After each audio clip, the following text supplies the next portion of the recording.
Ayos ka lang ba? Simpleng katanungan, ngunit malalim ang kahulugan.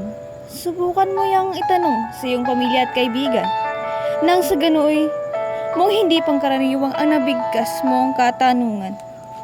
Kalusugan ay pangalagaan sapagkat ito'y kayamanan. Sipi na batid na natin noong mga musmus pa lamang. Ngunit, kalusugang pisikal lang ba ang ating pangangalagaan? Paano naman ang kalusugang pangkaisipan? Pagkabalisa, diferensyang bipolar, depresyon at iba pa.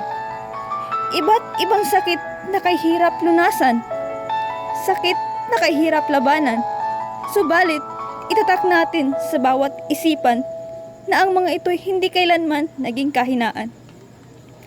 Matuto tayong maging sensitibo, baka mahal natin sa buhay ay dumaranas na ito.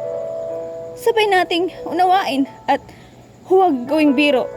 Nang sa ganun, ang maramdaman nila hindi itago at hindi sila hahantong sa pagsuko.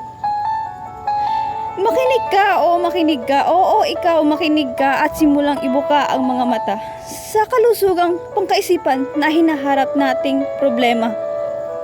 Tayo'y maghawak kamay at magkaisa sa pagsugpo sa suliraning emosyonal na hindi maipinta. Kumusta ka?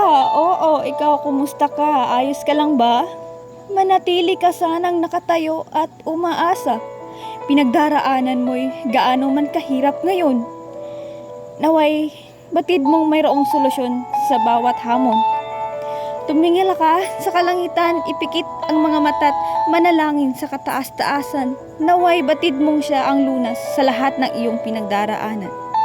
Manalig at magtiwala ka lamang.